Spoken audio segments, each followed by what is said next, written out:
Well, it's obviously a Thursday night in Queensland, Australia. Don't forget, Queensland never goes to daylight saving, so it's always 7 o'clock, 24/7. Hey, as you know, we go simulcast live on Facebook and YouTube, and later on you can watch the show on Spotify, iHeartRadio, Amazon, Google, and Apple, or you can go back to the YouTube channels. Now, as you realise, our co-host is in the UK, and there's none other than Andrena Forrest, and it's a good morning to her and a good morning to our guest who she's going to bring on board. Hi, everybody, and welcome to Dreaming the New Dream. And if you're listening to the replay, welcome wherever you are in the world. Today, it's the 23rd of November, would you believe? I mean, time is moving so fast. I have to keep checking what day it is, honestly. Well, for me anyway. Today it's my great pleasure to welcome Abdul Karim Vibes to the show. So welcome, Abdul, and it's really lovely to have you on the show today. Thank you very much. I'm glad to be here. Yeah, so I came across Abdul in Glastonbury in October, where they were doing, I missed part of it, but anyway, I got to do the evening ceremony where you were doing your beautiful swirling and twirling, and we all had supper together, and then and it was such a beautiful evening. I happened to, I think it was about 2007, 2008, I'd gone to a Whirling Dervishes in Glastonbury Town Hall, and I absolutely loved it. It was and we all had a go, and I can't quite remember what the words were, but I know that we were holding the hand or the light of God, and we were beaming it down or something. You'll have to correct me and tell me exactly what it was, but I know I had a go at twirling then. I probably only for a few minutes, I don't know, but I was just amazed that I wasn't spinning. I hadn't gone dizzy. It was really something special, and I've always wanted to do more. So when you came to Glastonbury, it was lovely. So I so enjoyed it. So anyway, without further ado, I'll waffle no more. And please share your journey of how and where you started on planet Earth. Right. Hi, everybody. My name is Abdul Karim. I was born in Gaza, Palestine. For many of you, you recognize it as the Holy Land. I was born in the 80s in the midst of a very complex reality there, a major conflict that continues until the present day. Interestingly, as we are on the show now, so much terrible events are taking place as we speak in Gaza, the very town where I come from. So this is not a new conflict in the area. This is generational and it's unfolding, unfortunately, as we are witnessing. So anyway, I was born there, and that shaped me in so many ways, because as a child, when you just open your eyes and find yourself in that reality, that extreme reality, that you get to ask all the questions. Why is this happening? Why am I here? Early on, you mature really fast, and you ask existential questions really early, and that kickstarted a deep quest within me for truth, for understanding of our reality, and just basic survival also, and a deep desire within the depth of my heart, which is to never wish for anybody to experience that, hoping that it ends with me, and this is how my entire journey started, and led me into where I am today. Yeah, I can't imagine the horrors that you witnessed, and I know you've shared some, when we were together, and unless you've experienced anything like that, you've got no idea of really how deeply that affects you. So, so And I know from that start in life has been like your mission now, to be able to be of service to humanity. Mm-hmm. So, so where did you start doing your whirling? How did that unfold? Whirling is the latest episode in my journey. Oh, is it? Uh, Do you want yeah. to backtrack then? Go back. I mean, we could, in a nutshell, I spent 23 years of my life in Palestine under war zone circumstances, where, the most horrible atrocities unfold in front of your eyes, and where it hits you and all your loved ones, and you're trying to process it and make sense of it all. You look for answers, you look for what's beyond. You're in a situation where there is no value for your life. You're made to feel as such. There's no safety.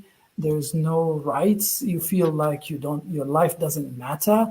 And then with your little heart, you ask why, and what's the point of? And then you question life, right? Is this it?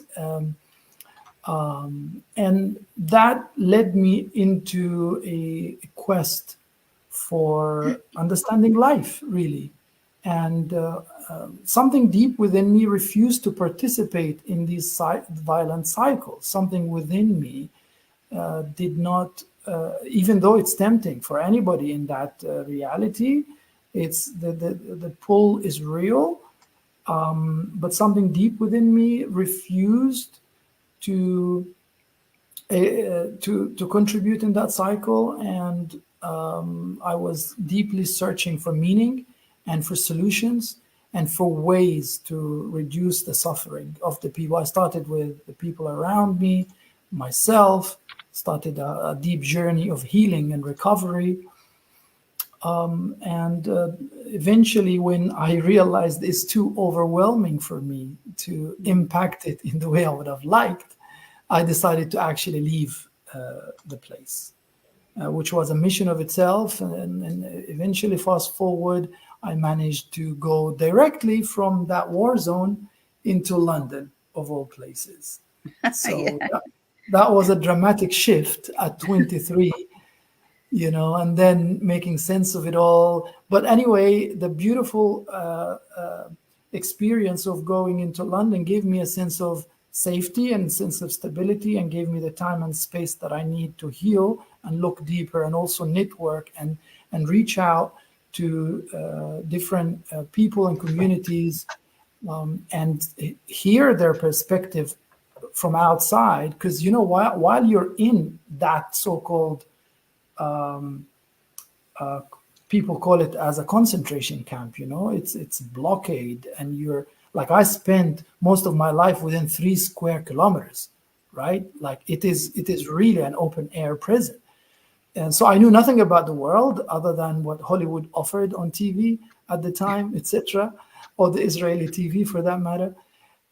So when you leave, as I was leaving, crossing over through Sinai Desert, with all that history there, that I was connecting. I didn't understand it, because there was other forms of perception that were coming to me, because I started to connect with the land, with the places that I visit, etc. Anyway, crossing through Sinai, realizing, wow, this world is such a massive place. It's not the 3 square kilometers that I was stuck in most of my life.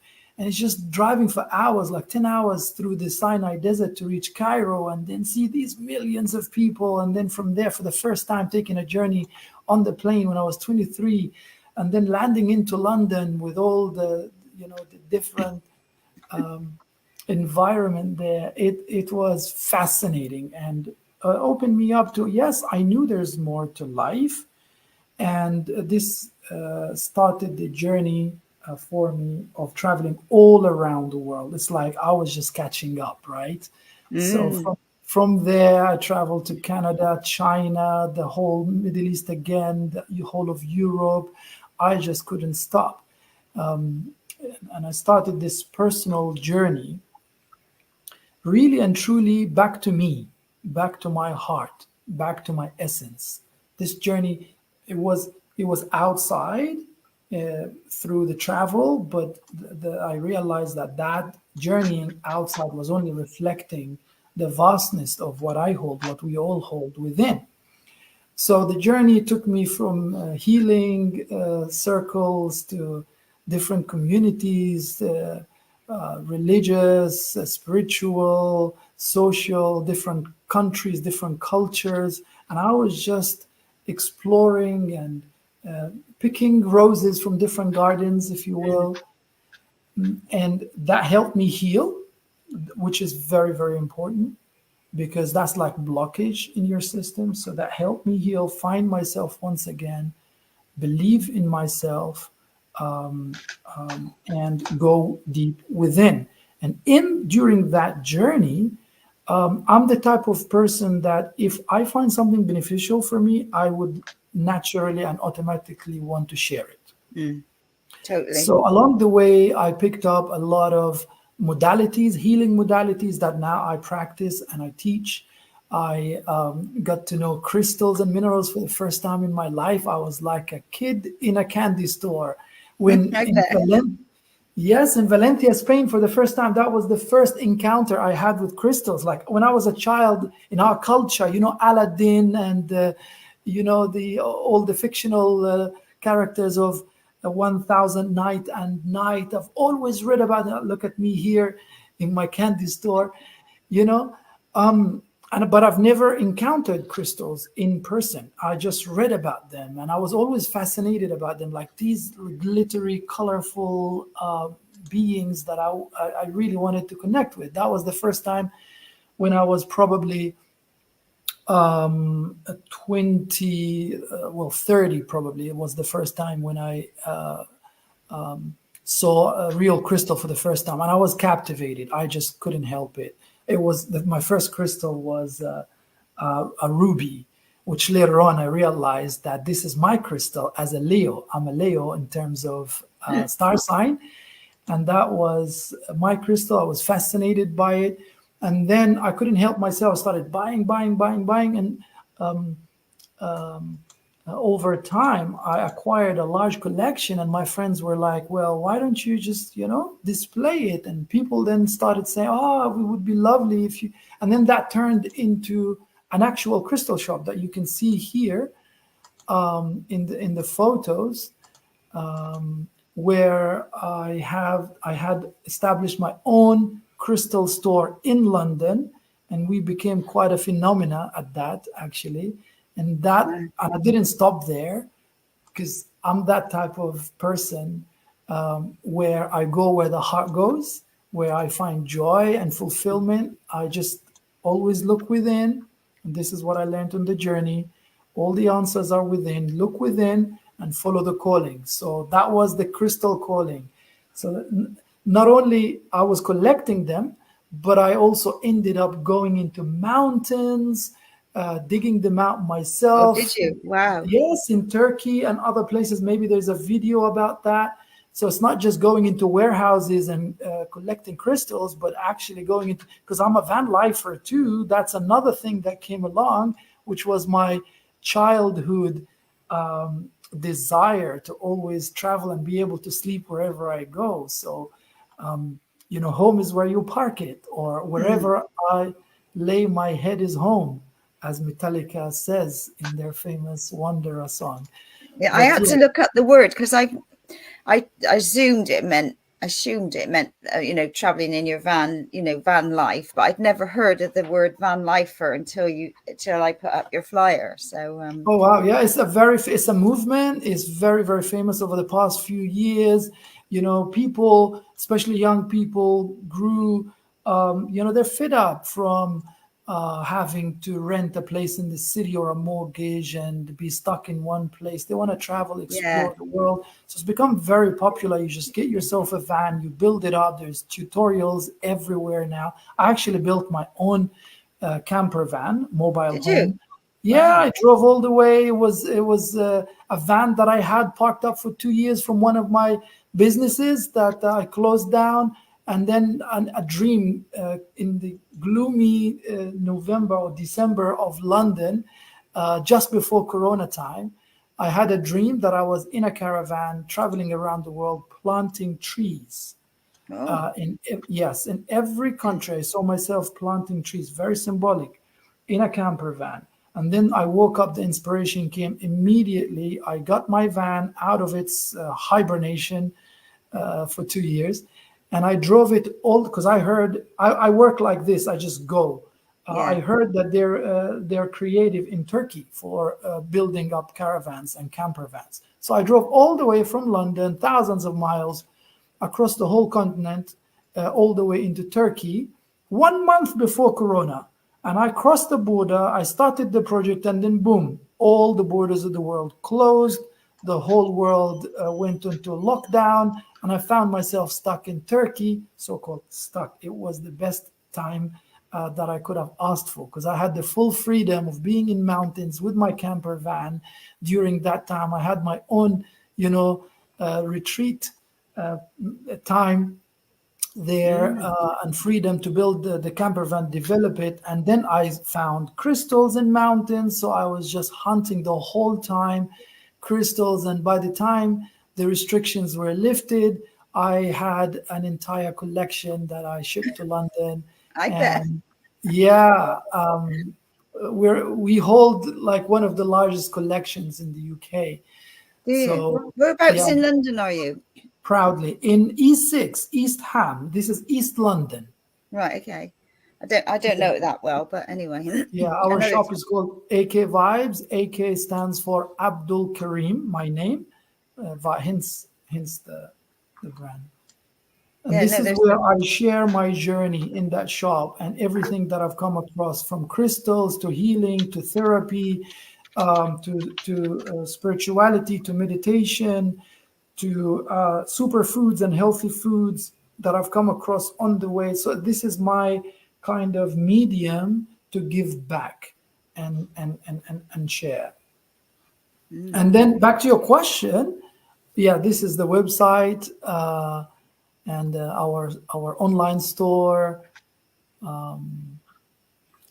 that currently. You've got some beautiful crystals. You know what you were holding up. The heart ones are beautiful. Yeah.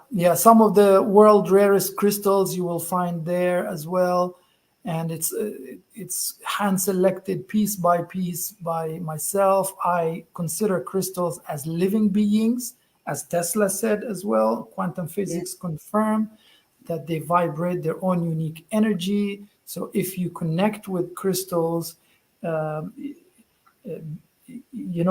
they sharpen your extra perception, extra sensory perception, and help you. Actually, they're guides, they're sages as far as I'm concerned, and they help you go within.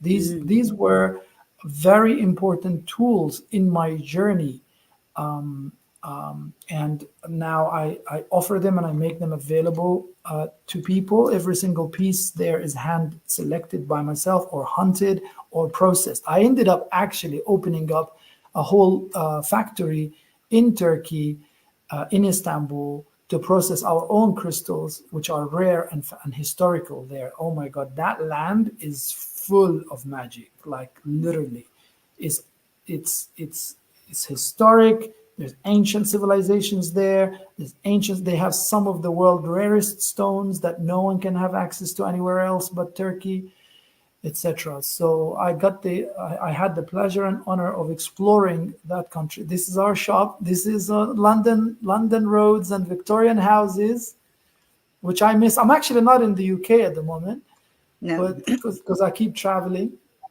So this is where we are. This is the street. This is where we are based. That's our store, which we've held for 10 years, and where we do therapies. It's like a space where people can come in. They don't have to buy crystals. They can just come in and connect with crystals, and they can come and have a chat with me or my team when I'm not there.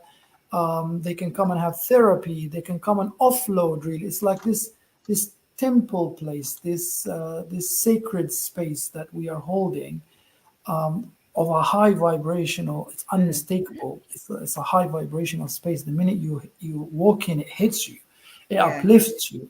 And this is why, holding a space in London is complicated. Yeah, In many, I bet. And we maintain it, we hold on and we hold that space, so that vibe and that energy is broadcasted continuously for the benefit of everyone. So this is just one aspect that we do. But back to your question about how I ended up into whirling dervish order, and that happened in Turkey when I was traveling, and because I went into different communities. I explored Hinduism, I explored Buddhism, I explored Sufism, Islam. I'm a born Muslim. And in Turkey, it led me to Sufism, or the mystical, spiritual aspect of Islam, the famous Rumi order.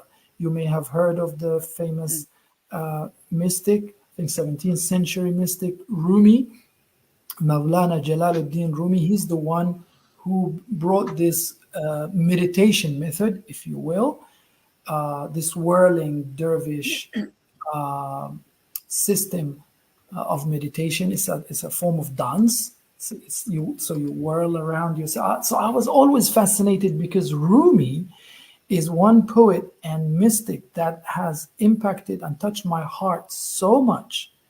When I read his words, I was enchanted. Like, just the words, they're to me, they're eternal words. They speak of a reality from beyond. When you connect with them, it uplifts you. Things that impacted me, like Rumi would say, you are stop acting so small. You are the universe in ecstatic motion. And imagine me as a child who had no self-worth, really growing in a war zone where you're made to feel this way. And then you read, no, rise up. Stop acting so small. You are the universe in ecstatic motion. And I'm like, what?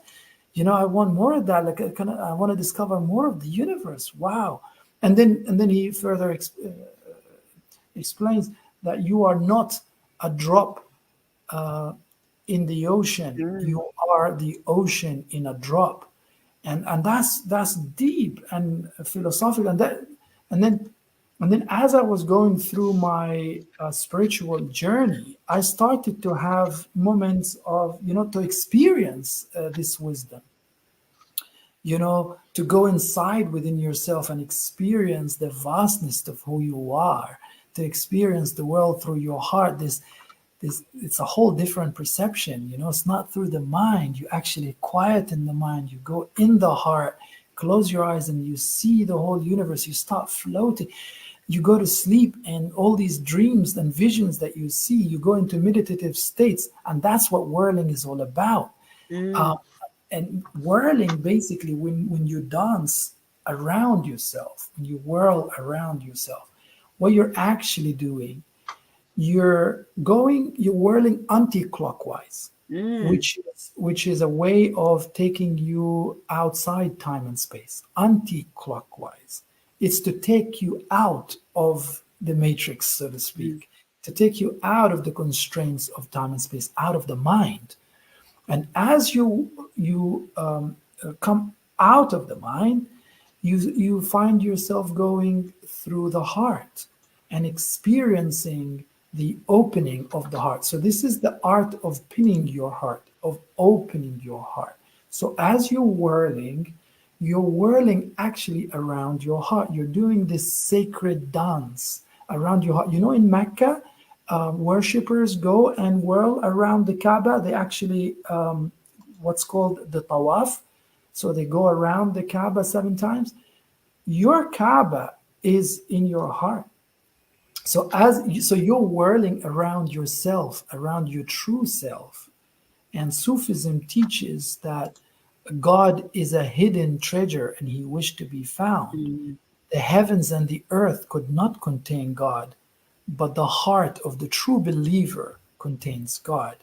So as you experience the divine within this opening of your heart, while you are whirling, you get to experience firsthand what it means to have a universe within you, what it means to be one with the universe, because everything in the universe vibrates and rotates and whirls, from the electrons around the atom, from the sun, the earth around the sun, everything is whirling, everything. So you become one with everything.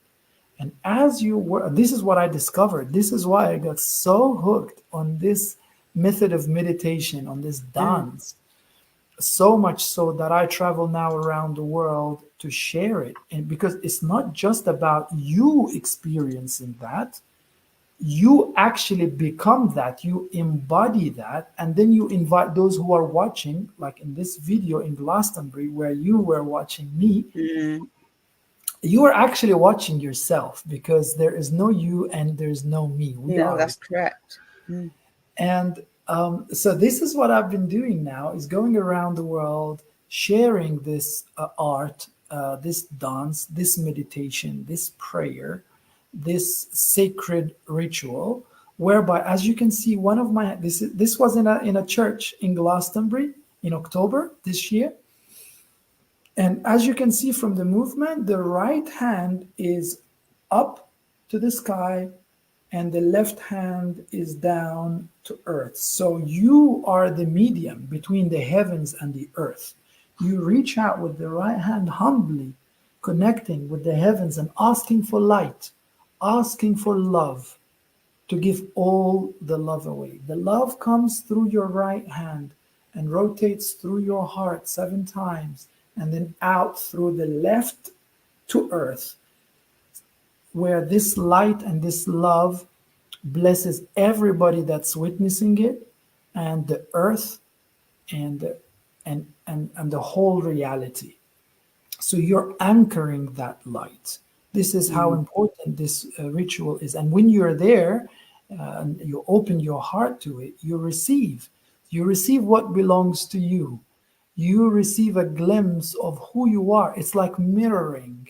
You get to remember who you truly are, beyond the conditioning and the programming that we're told we are just a little me, you're just a brick in a wall. No, you're not. Rumi teaches you are the whole universe in ecstatic motion, and there is nothing like experiencing it firsthand. And this is what happened to me when I was lucky enough to meet my guide, my whirling guide, the master, the world master of this order, Sheikh Ahmed Dede, who you can see in the video, leading the ceremony, whom you've met in person as well, and had the most amazing chat, right? Yeah, and Carol and I, we're blessed to have breakfast with you all in the morning. Well, we spent hours, didn't we? Or breakfast, lunch. And we received a blessing, and it was beautiful. We loved it. And we're part of the community now. We bump into Michael every day and other members. So, yeah, very blessed when you came. And that's the point. That's the point of it all, is that together we are better. It's to come together in a sacred space and sing the praises of God, raise our vibration, connect together through the heart, and collectively lift each other up, because we can. And when we do that, we get the chance to experience this interconnectivity, this subtlety that connects all of us. We get to realize that my well-being is your well-being. And for me, this is the recipe that I discovered to stop the wars. Because, you cannot engage in harmful, violent act against another human being or any other life form unless you perceive that as the other, as separate from you. The minute you realize that the other is not separate from you, is intrinsically part of you, you are the same, you are one, you're interconnected, there's no chance that you would have the desire to hurt that somebody, because you realize that you're actually hurting yourself and your future generations. And you wouldn't want to contribute into these cycles. So you see, this is why such art, such meditation, such form is so important, because it awakens our humanity, our true potential, this divine spark that wells deep within every single one of us, waiting to be discovered, to connect with, and to let it shine. And then you realize your infinite potential all of a sudden. You realize that you're an active player in this life. You're a co-creator. You are somebody that you're an ambassador of the divine, and that's your birthright. And you have to own it. And look at me, somebody, somebody who was born in a war zone, a broken child who couldn't even believe in themselves. Now I get to... What a journey you've been on. Right? An incredible journey, and you're a gift to humanity of showing like you can come from awful things, but you can, by going inwardly, you can be fully out there. Yes, actually, thank you for bringing that up, because I learned through my journey that the external reality is a mere reflection of the internal reality. So people, in their attempt to do good in the world, they focus on the outside and they want to change the outside. They're going about it the other way around. Yeah. In reality, if you want to impact your external reality, you go inside. You focus on healing yourself. Because remember, you're the universe in ecstatic motion. The blockages that you suffer from are blockages that are reflected on the outside. Like in a simple way, if your room is cluttered, the chances are you have clutter within. And the minute you start to heal and you declutter within, all of a sudden you start to become a bit more active about decluttering your room and your environment outside. It's just a mirror effect. It's interconnected. The minute this is why I say to everybody that wants to improve and contribute and impact the world in a good way, I say, focus on going inside. Heal the person that you are. Practice self-love, practice self-awareness, practice self-care. And then from there, fill your own cup and then look to help the next one in line. And if enough of us do this, we're all going to rise. We unfortunately, our education system don't teach us this. No. So I had to go through the bitter journey, the tough journey of discovering it by trial and error and going into different communities and cultures and countries around the world, and really just go through it to be able to then share this. It doesn't have to be this way. Now this wisdom is available. This is why I do what I do, so that I help people have a cheat code to life, so to speak, or shortcuts. They don't have to repeat what I did. They don't have to waste 10 years just discovering this. They can merely come and attend a whirling ceremony, for example. By the way, we travel, we don't charge for this. We are for love. So we go anywhere around the world. We can be invited, Jeffrey, all the way in Australia. We're happy to come if we're invited. In America, Canada, Europe, anywhere in the world, to whirl for love and to share this gift with whoever that's interested. Yeah, I know they love you in Australia. So, hey, brother, I just want to bring up this photo. Well, that one there. Now, you did pretty well there, doing a whirl for about 4 minutes 30 without falling over with giddiness. I'm just saying. But what I noticed here was in the realm of platonic solids, one of them is a cone, yeah? And we often saw in Western world where we have the dunce cap, or we have a wizard who uses the cone, Or you could say that the Red Indians have the teepee, another form of a cone, in order to raise the energy up. Now, your hat, that's where I'm coming to your hat, in the sense how it's placed over your head. Is that for you to center yourself when you're doing your twirling, in the sense that the hat gives you that, like a spinning top, it gives you some sort of balance, but also helping you to raise that vortex above your crown, in the sense of being contained within that sequence it's been constructed for you, rather than the cone. I'm just interested in the scientific aspect of the benefits it can bring to your body. Yes. Well, whirling dance meditation or order developed by Rumi is full of symbology, full on, every single aspect of it. So, for example, we have a black cloak. Before we enter the sacred space and start the ceremony, we are wearing a black cloak, and then we take it off. That resembles the ego, because as you enter the sacred space to whirl, there is no place for ego. You have to leave yourself behind. You have to allow the divine to flow through you. There is no space for the ego. So that's the first thing, for example. And then the white dress that you see in the photos, that represents your coffin. That represents the death of the ego, that you left yourself behind. You recognize that there is no place for the ego in this sacred space, because you witness the oneness of God. Nothing exists but God. You cannot bring partners with God. You cannot bring anything in this divine presence. And then the hat represents the tombstone, actually, which is a reminder that this is where we are going. This is, as a body, as an ego, our ego, this is where it's going to end up. And then it reminds you that your journey is back to eternity, where you belong with God.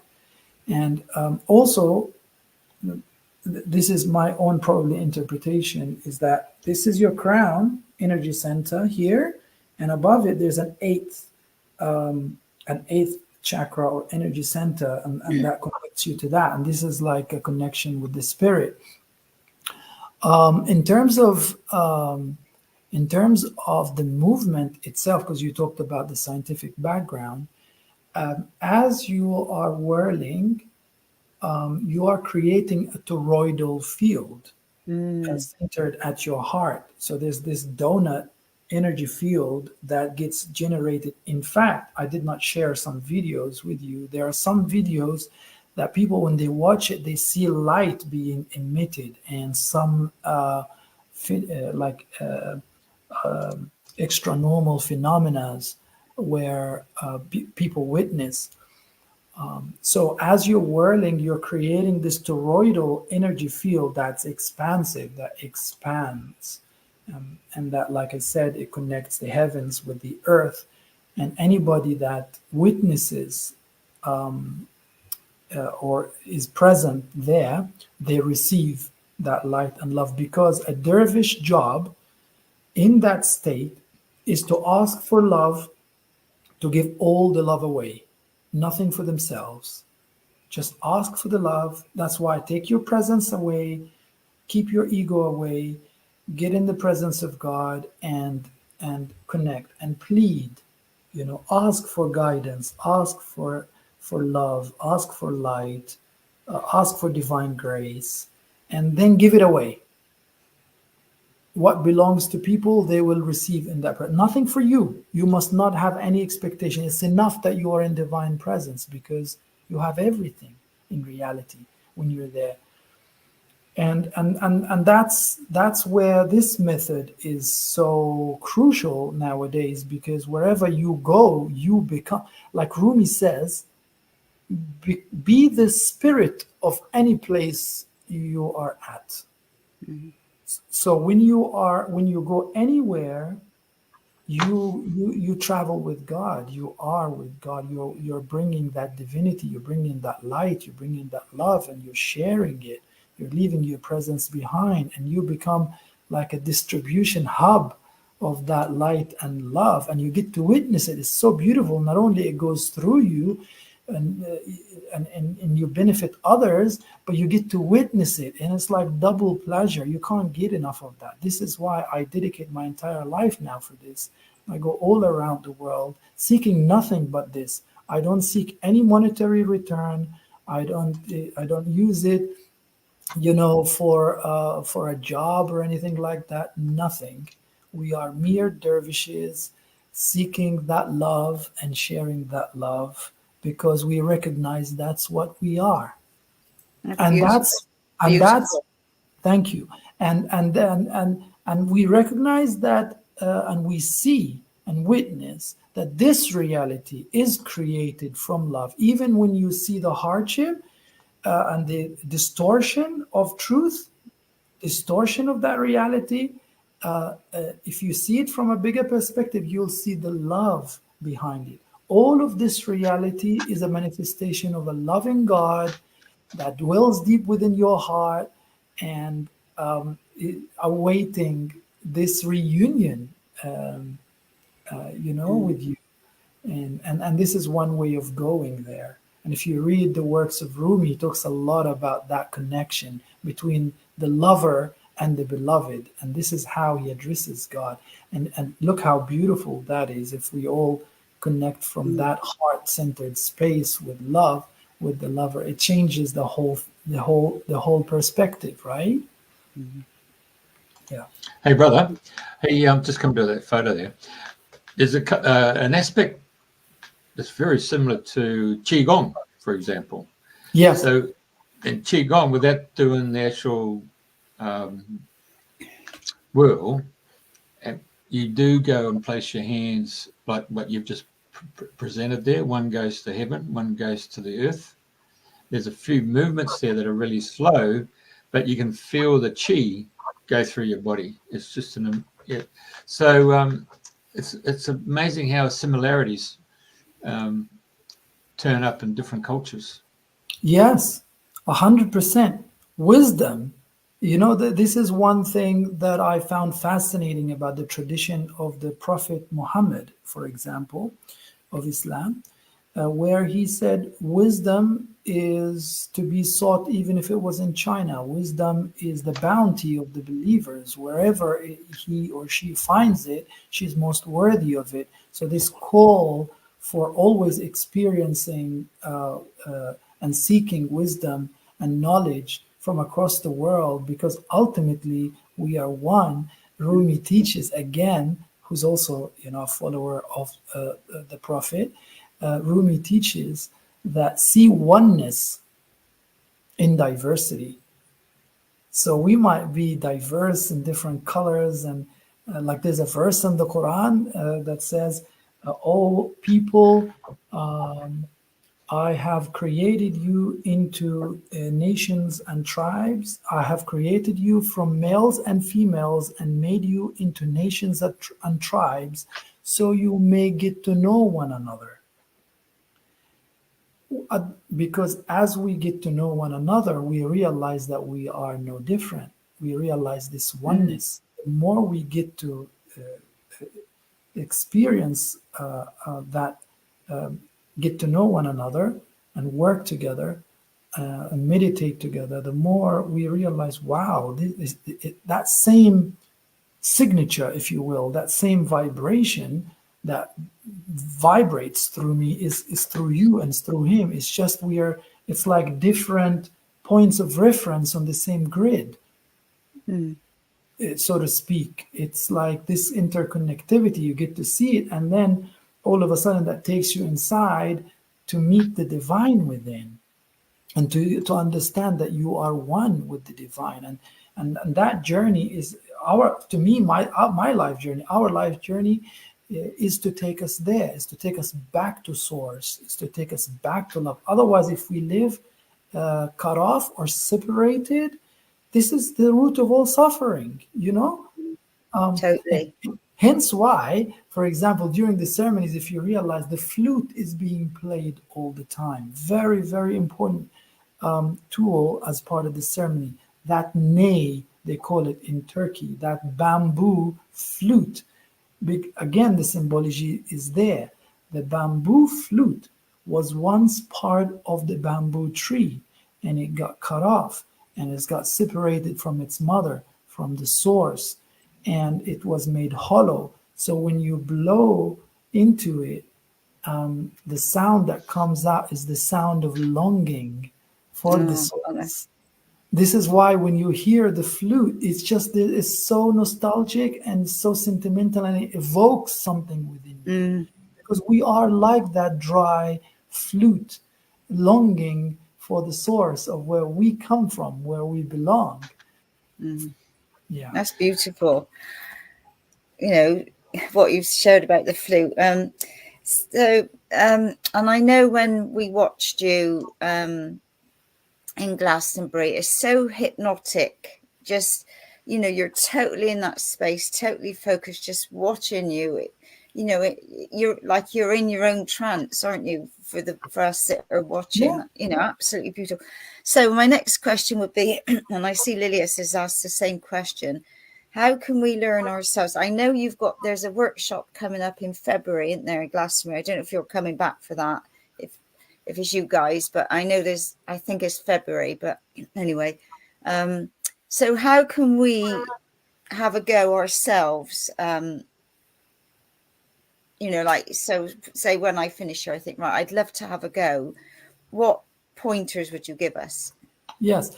So this is why we travel all around the world to teach this now. You actually missed the session because you came to the afternoon ceremony. I know. It's all right. It's meant to be this way, so we get to see you again. Exactly. So that morning, we've done a workshop with everybody in the church as well, where so many joined in, and so basically there's aspects to this where you need to be initiated. It's not necessary, it's not a must, but it's better for you so that you get spiritually aided, so to speak. Like, for example, I could not believe that for the life of me I would whirl for even 30 seconds.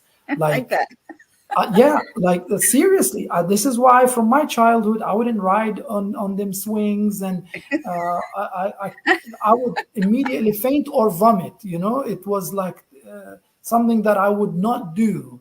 And then I was like, oh my God, here I am face to face with my fears, you know, and I'm supposed to be whirling. I wouldn't have imagined it at all in my life that I would be doing this. Just like I wouldn't imagine myself doing any of the things I ended up doing later on, like being a hijama therapist, this wet cupping, dealing with blood and helping people. I don't know, maybe you have one of the videos there that I shared. It's like, again, one other therapy that I do that's extremely effective to detox heavy metals from the body and toxins, decayed blood cells, old blood cells, etc. It's an ancient therapy from China. Here so tell us more. Yeah, so this therapy is one of the most natural, the best detox known to mankind. I cannot recommend it enough. I personally treated thousands of people, probably 2,000-3,000 people by my own hands. And with my team, probably 20,000-30,000 people over many years in London. We established 3 clinics, actually, alternative medicine clinics in London, where, again, this has helped me personally, and it helped my dad and mom. My dad, and I pray that he is fine, and my mother in Palestine right now. I haven't heard from them for the past 47 days in this conflict. Really? And I have no clue. Yeah, like I have no clue.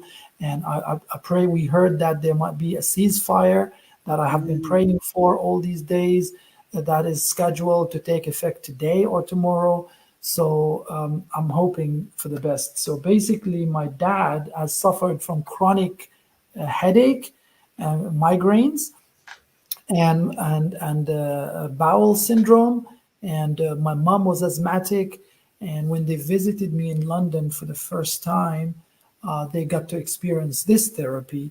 And it was like magic. My dad's 7-year terrible migraine disappeared after one session. It Wow. was like a miracle coming true. And this is, again, something in the Sufi tradition. The Prophet of Islam, Muhammad, peace be upon him, recommended it so much on a magical journey where he traveled. He was taken by a vehicle of light, by this like Pegasus-like being, an Archangel Gabriel. They took him from Mecca to Jerusalem, where I come from. And then from there into heavens, where he met God. On that journey, he said, on this miraculous journey documented in the Quran, he said, I did not pass by a single group of angels except that they told me, O Muhammad, command your people, order them to do hijama, which is this therapy, wet cupping. It's so, so, so beneficial. I cannot recommend it enough. I had practiced it personally for so many years. I've seen the impact firsthand on myself, my family, and thousands of patients that came seeking help, especially now those who want to, detox from whatever effects, that they're suffering from now, spike protein and that. This is the best, one of the best to do. Heavy metals out of your body, toxins, etc. For back pain, for migraines, for blood pressure, for diabetes, for so many issues. I cannot recommend it enough. Again, that's something along the way I learned in Egypt, the land of, sacred land of ancient Egypt, full of mystery. Here we are. This is in Edfu temple, where a high priest is depicted using the ancient Egyptian power tools, the Ankh, the Was, and the Diyet. And I was just showcasing this ritual. It's a whip. It's a fire whip. This is me in Abu Simbel on the Sudanese-Egyptian border, in Abu Simbel temple, carrying the Ankh and the Was in my hands with the two wrists, which is similar to whirling. You see that? On the heart, two wrists connecting on the heart, taking you back into your power, right? Because the true power is the power of the heart. And little did I know that also there are similarities. Jeffrey, on the point of similarities, look, when I went back into whirling, again, you start with both hands on the heart, embracing who you truly are. So as you see, along my journey, I picked up these modalities, these extremely beneficial tools to help. And then I experience it firsthand because I like to practice what I preach. I've experienced it firsthand. I vouch for it. I know that it works beyond a shadow of a doubt. And then I share it. In this video that you're showing, this is another therapy that I learned in Valencia, Spain. This is called Atlantean therapy, which incorporates quantum accelerators, these tools of light. They emit light, geometry, sacred geometry, and color. And through that, we calibrate the energetic field of people, spaces, and objects. And we also utilize ancient Egypt power tools. As you can see, we work on ancestral baggage. We liberate generational trauma, generational ancestral heritage that is of no benefit to us. We break cycles like this. We liberate people from manipulation, from negativity. There's a lot of aspects, deep energetic work. We realign the system, the energetic field of the person, and then all of a sudden there's this environment that's conducive to healing the person. We basically help the person. We support their own self-healing because we all have it within ourselves. It just gets blocked. So my job is to remove blockage and allow the system to heal itself, because we have that wonderful, miraculous capacity within.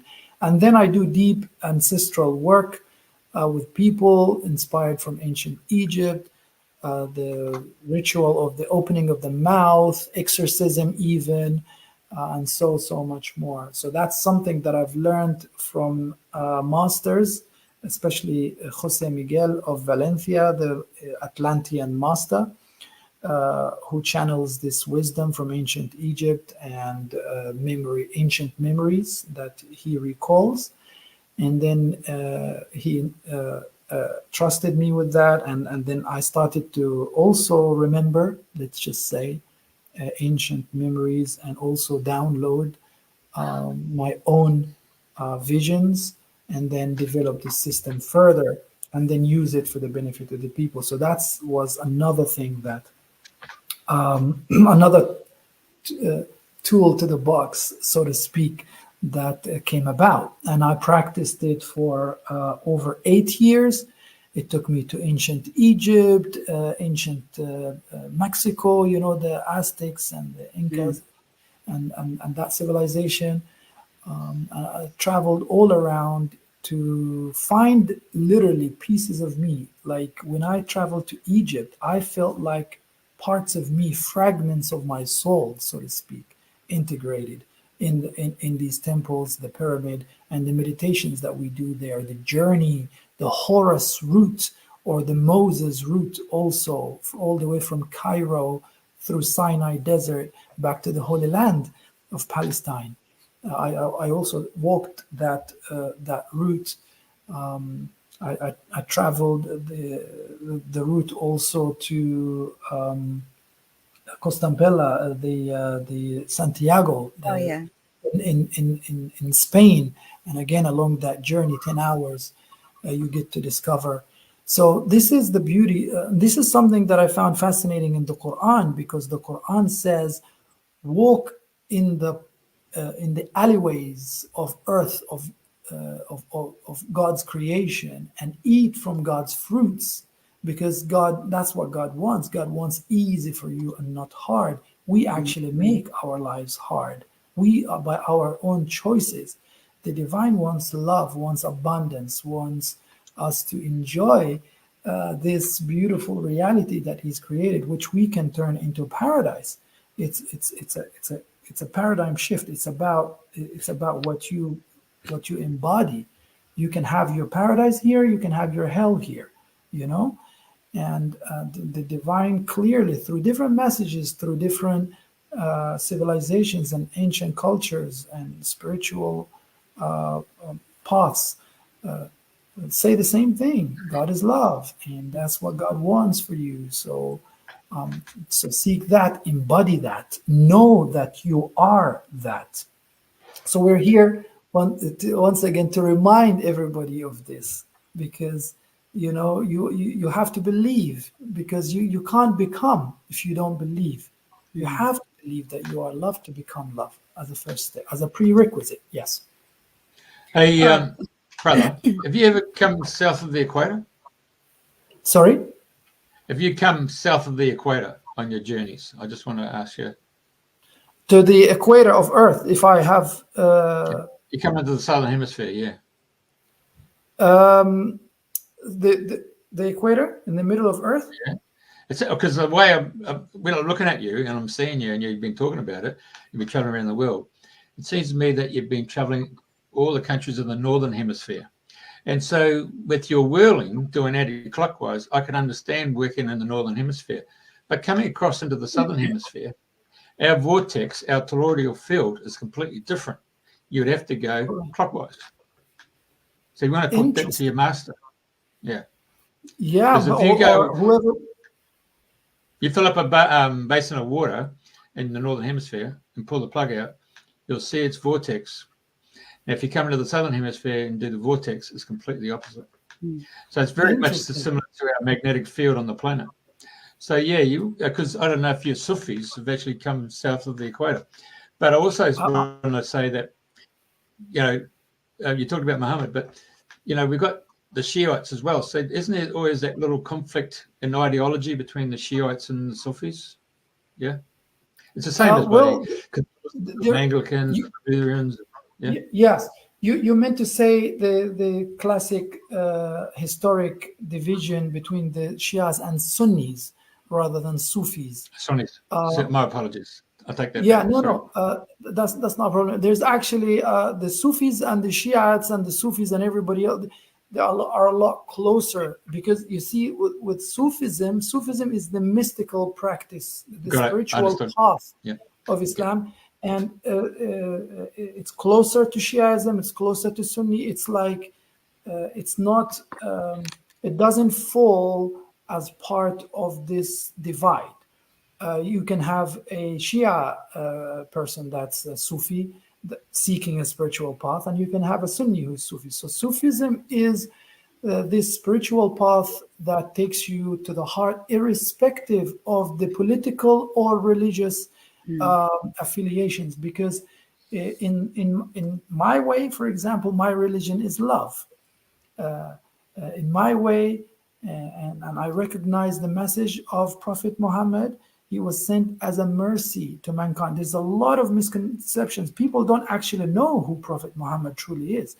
He is the mercy to mankind. He came to everybody, irrespective of religion, background. His message is universal and should be practiced as such, a message of love, compassion, and coexistence. But then you have established religions coming in and wanting to hijack that and impose their own interpretations, their own way, and then they move away from the essence of love. And then you get to see this distortion of truth and its manifestations of conflicts and troubles and divisions, and which makes you wonder, are we actually, who are we actually serving in this way? And this is why with our practice, we move away from all of that. Understand. Back to the heart. Back to the heart. That's the solution. People can hijack whatever they want to do. The ego can manifest in different ways in all cultures, and also we see it, in all religions. And this is where problems start to happen. And this is where people need to realize that these tools that came before, the spiritual path, these religions, were meant to guide people to their heart, to the source, to love. And if they fail to do that, then maybe it's time to ask the question. And if that path doesn't lead you nowhere, then there's always the path straight to your heart.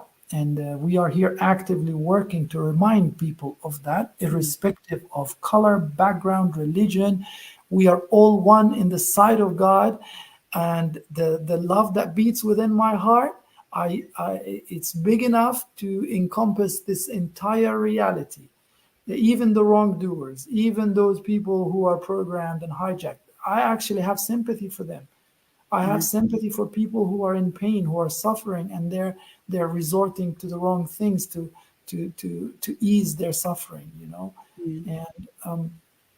And this is one of my missions now, is to embody that first, and then share it with everybody, and go beyond titles, because it's all an illusion.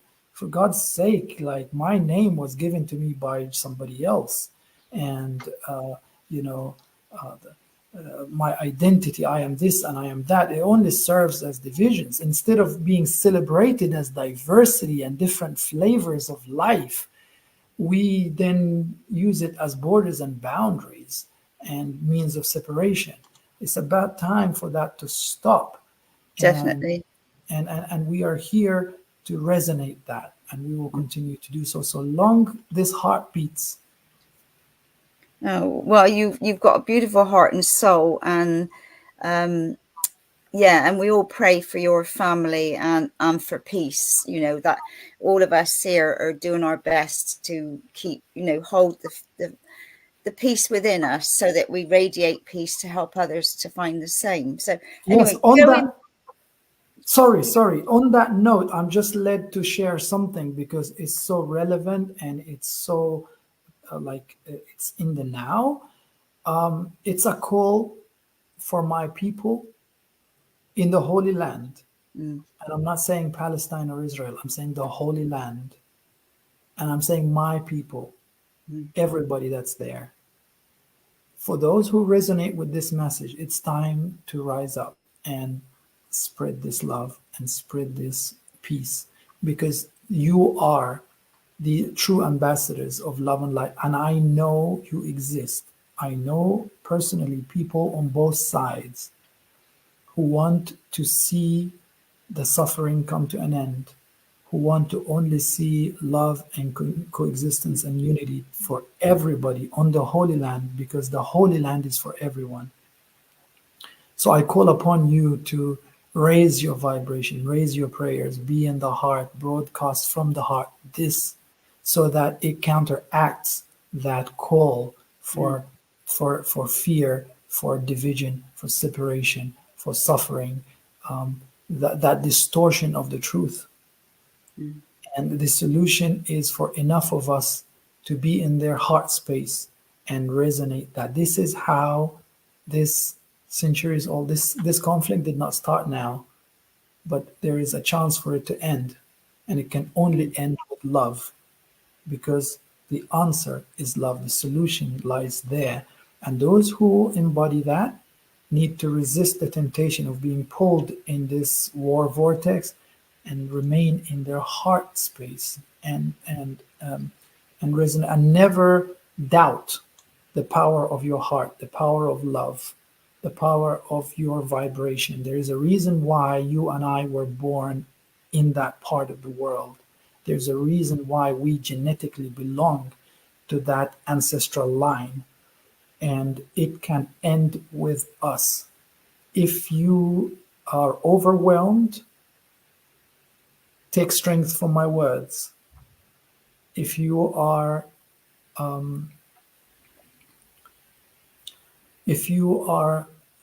falling into despair, please know and connect to the infinity that's deep within you, that's way beyond and bigger than the illusion imposed upon people's eyes.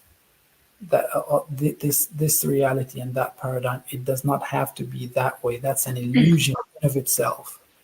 And the power of the heart is far, far more superior. So please spread this love. This is what we need right now.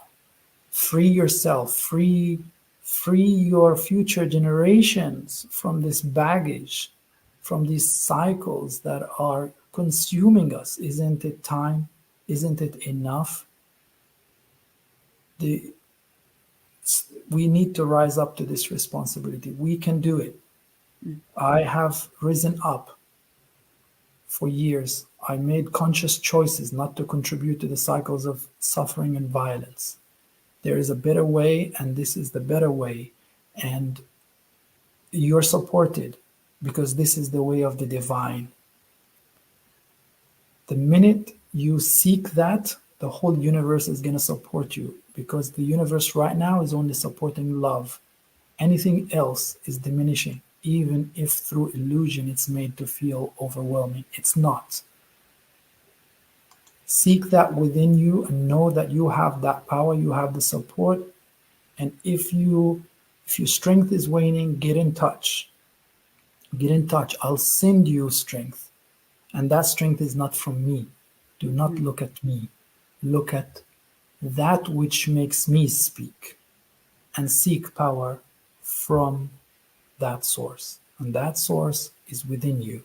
And if you fail to find it, or you find it hard, use me as a mirror to reflect that. And let's bring a better reality for us all. And Abdul, you're really talking about the ideal rather than the idol, aren't you? Okay? Everybody's fallen in love with the idol and not the actual ideal. You're actually proposing the ideal. Because this is our truth, this is what I recognize to be to be our true reality within. And I have not believed in that for so long, because as everybody else, I was born into a certain construct and worldview, and you're fed that, and this is what you need to conform to. But something deep within me was saying no. Yep. And I trusted that, and this is what took me where I am right now. And I believe I'm one of the luckiest people ever existed, with that grace that I get to experience. It's very personal to me, and I know its power, and I know its impact, and I know the vibration and the pleasure and its effectiveness, And I know that every single one of us have access to that. This is the most superior thing if we are to seek superiority. This is the biggest blessing that was granted to us by the divine. It's our birthright. We actually have it. This places us, if we connect with it, far higher and above even angels. People like to seek angels for help. It's good, of course. They're our friends, light beings. But come on, you have God in your heart, the divine in your heart. And if you, like Sufism teach, annihilate yourself in the divine, i.e. your ego, and achieve this oneness with the divine, when you reach that place, you are one with everything. I mean, infinitely with everything. Imagine that power. Imagine that grace. There's nothing like it. And the more I get to experience that, the more it's like you can't see any other reality but God, because everything else is an illusion. And anything you see or touch or smell is the manifestation of the divine. And until you see that, or you recognize that, and you feel that, you're going to be cut off and you're going to be suffering. So the way is to get there. Wow. Such a beautiful message. Yeah, I mean, you're touching heart and soul, obviously, by your talking and your words. Yeah. So can I ask a question? How young are you? How young am I? Yes. Well, since I'm born as a male, I don't think we have a big issue with the age question. I'm just joking. No, my meaning was that you've achieved so much. Like you might be halfway through your journey or a journey of life or whatever, but you have achieved so much and helped so many and touched so many, and there's still masses for you to keep doing, and you will be doing.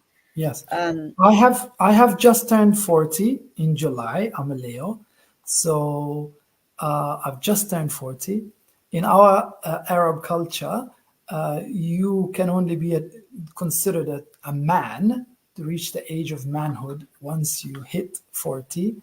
Really? So yeah, I'd like to think I'm still the old curious child that I've always been, and I will continue to be. But yeah, the reason why I mean, I appreciate your words. Thank you very much. They mean a lot. The journey has been tough, but well worth it. Like now I look back at the wartime, and I'm grateful for these times, because they made me the person that I am right now. That was my training camp, my boot camp. Yeah. Gosh.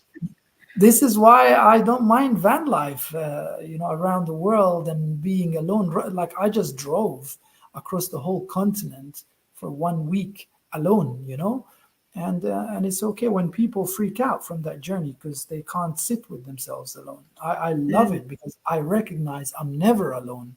It's like what Rumi says, alone with the alone. Yeah. You're never alone, right? So one thing I wanted to highlight is that as you start to tap into your infinite nature and the infinite nature of your heart, you get to, it's like a quantum leap, you get to achieve so much so quick. You open yourself up to a whole different perception. And with that, you receive downloads that are beyond the mind. You grow, light years in no time. It really is like that, and this is the beauty of the way. And there's no point of me just trying to convince somebody of that. It's just, it doesn't work like this. The Sufi masters, my masters, they teach man dhaqa araf. Those who taste, they know. So you have to experience. You have to, because only then, like like if you've never tasted honey or anything sweet, there's no way I can be describing this to you in the most scientific way. I can just show you videos and pictures. I can emulate these, the sensations, the taste buds, etc. But it will not feel the same. The only time you get to taste. And you don't have to learn how to taste from, professors and stuff like that. He can be a simple, honeybee keeper somewhere in the mountains that's not even educated about honeybees and their, what they do, etc. Other than he knows just how to get honey, collected. And, he just brings and gets you to experience, and you're like, wow, and this is what dervishes are. They're simple, beautiful, humble human beings that are somewhere around the world, and they just they feed you nectar, they feed you honeydew. They give you that divine experience that our souls crave so much. My words would have no weight if I have not gone through that experience. So nothing that I say that I haven't personally experienced. This is why the words come from that place, and that they may have that weight, and otherwise they're just empty words, right? Anyway, can we go back to some pointers for the whirling? Yes. So, okay. I love your sense of focus and practical approach. Yes, let's get you whirling. So basically, if you don't have the patience until February, when we come to Glastonbury again for the workshop. Okay. So basically, you can start really slow. Everything is all about intention. You have your own private channel, your own private connection to the divine in your heart. So you can just connect to your heart. I would personally, I like to give respect where respect is due. And I would personally recommend that you also connect with a Sufi master like Sheikh Ahmed Dede, who is the master of the whirling order in the world right now, spiritually authorized for this. And so that then, because they can connect with you through the heart, they can help you, like they have keys, right? Because if somebody has walked the journey and reached destination, they know how to extend the helping hand and get you there, because they just know, they've been on that path.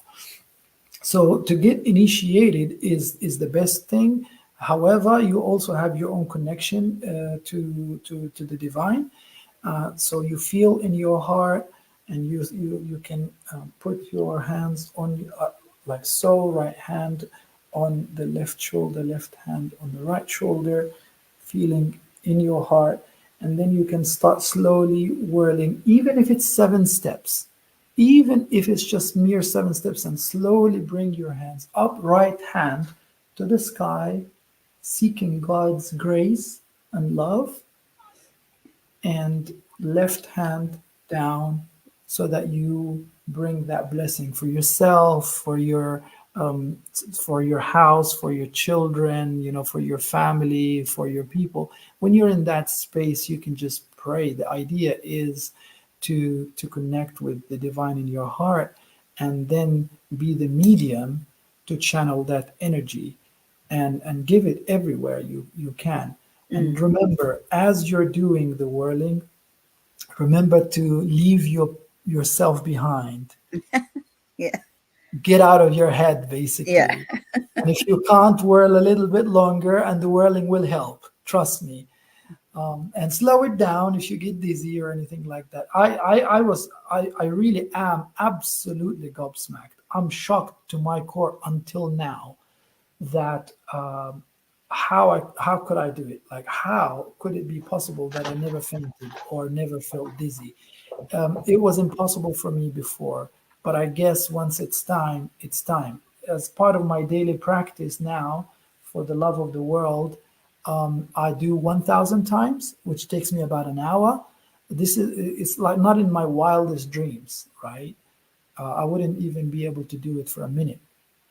And now, because you see, the minute, and this is what I have experienced personally, the minute you allow yourself to flow, right? After a while, you might start physically whirling, you know, and you might feel it. Oh, okay, I'm taking one step at a time. Oh, I'm rotating, you're physically feeling it. But you know what? After a while, this presence become to carry you. Like you seen me in Glastonbury church, I was gone. I was just floating like this, we were there for like intermittently for like what, a couple of hours or something, Definitely. right? And after a while, you get to experience a presence that's more superior to your ego, to your identity or who you think you are, and it just carries you. And in that space, you get to just relax, you know. You get to de-stress, you get to offload your baggage, and then oh my god, it's like magical. It's like anti-gravitational, you know, like really literally there were moments where I it's like this weightlessness, this you're being carried by the hands of grace. The angels are putting their wings under your feet, carrying you. And you know, you can't be the same after that. Once you taste that, once you experience that, you can't stop. And then you get to see that it's actually impacting the people too. Yeah, look here. And there were other, that was like halfway through it, and there was a moment where everybody, all the musicianal band behind, they all got up and they started to, you know, chant. And I was just gone, because I was also connecting with the power of their chants that was coming, and I was just absolutely gone. Like I couldn't even feel my feet, you know. It was the most divine that I have felt, and so many people, tens of them that were there, they came back and gave feedback of how they were touched by it. So it's real. It's not fantasy. It's not just a mere dance. It is a dance with a purpose, with a message, a dance that literally anchors light and love in our reality if practiced correctly, and if practiced, what shall I say, altruistically. Yeah.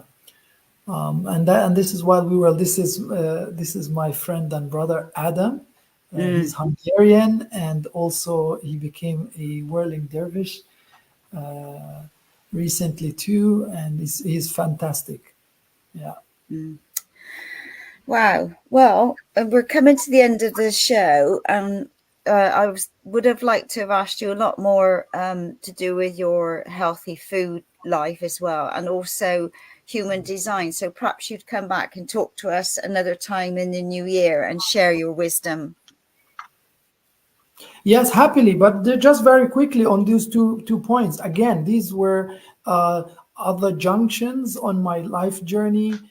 So I was traveling in the mountains of the Czech Republic, where I, for the first time, come face to face with ancient apple trees that are original to the Czech Republic, that strudel area, you know, in Europe, the Czech, Slovakia, and Austria, famous for the apple pie, the strudel.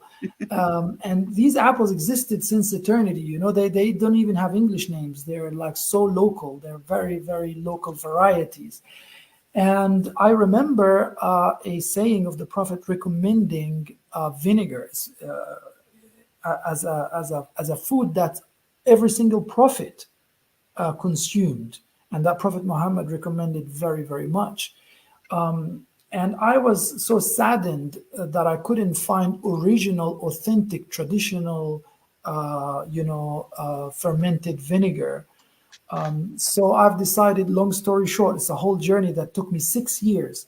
So I've decided to make my own apple cider production.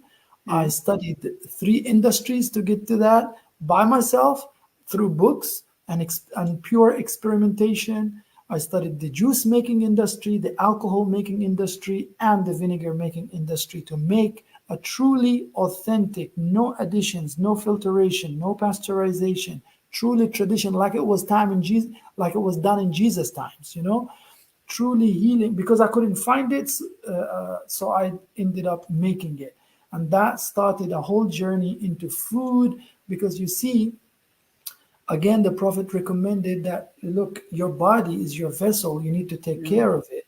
And nowadays, corruption is everywhere. Everything is corrupted, all the food, the air, the water, right? So I started this radical almost approach to, no sugars, stay away from sprayed food as much as you can, make your own food. In my van, in my camper van, I cook my own food. I go to mountains, I source it from farms, I ferment my own foods. This live culture that we lost, all these condiments nowadays, they're dead. This mayo and tomato sauce and what's not is dead food.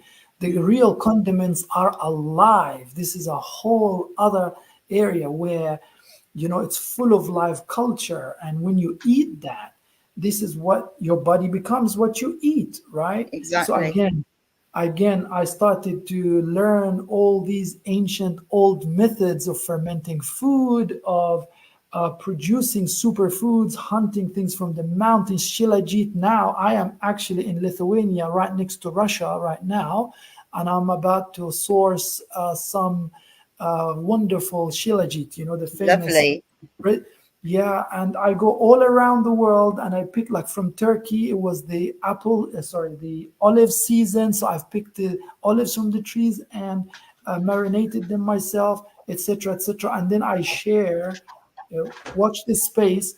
If those would like to follow more, they can go to my Instagram or Facebook. I will be sharing more of this in the form of videos and reels, to share what I found, these pearls of wisdom and ancient techniques that are so important for our body. Because if we don't take care of this vessel that's carrying that divine within us, we don't get to experience life in its full capacity and in the joy and fulfillment that we all seek. So taking care of the body is super, super important. That's your vehicle. That's what's carrying you through this reality back to source where we come from.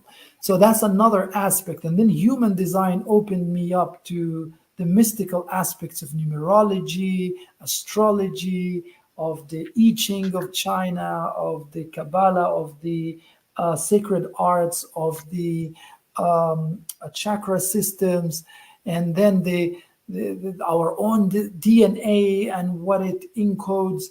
We are magical beings with infinite potential, and it's about time that we believe in that and trust in that, and go back to these sacred ancient arts that take us there. And there's a reason why all of this has been taken away. There's a reason why this corruption is and distortion to truth is prevalent. But it doesn't have to be this way, and it can end with us, and it will. Totally. Beautiful. Well, honestly, you touch heart and soul wherever you go. And I know to our listeners and readers, I've seen lots of comments flashing up. We'll get back to that. But yeah, just thank you for taking the time out to share your wisdom. And I would love you to come back in the new year and share more about your foods and human design. Thank you very much for giving me this this platform and this opportunity to broadcast this energy. None of what I say is mine, and I am no different to any of you. And all that I say, I am sure resonates deep, because you already have that within, and I'm just a trigger. I am here as a catalyst and as a mirror to reflect what you already have. Well, thank you for reminding everybody who we truly are. We are God. We are God within, and the power of prayer. We are the change makers now. We are making you know, we're in the greatest time of history where everything's rebalancing and clearing. And so, yeah, so thank you once again, and much love and blessings in all what you're doing. So thank you very much. Hey, there's just one question from Lilith. She wants to know, when you do the swirling, do you shut your eyes? It's just it's not recommended to. It's recommended to keep your eyes open and maintain that presence, because the idea is to have be here and there kind of thing at the same time. One foot in this reality and another foot in the 5D or whatever D that you would like. I'll leave it for you to experience. Yeah, no, which do you like? Okay, well, thank you once again. You know, and everybody's listening, just please keep your prayers open for world peace. Please.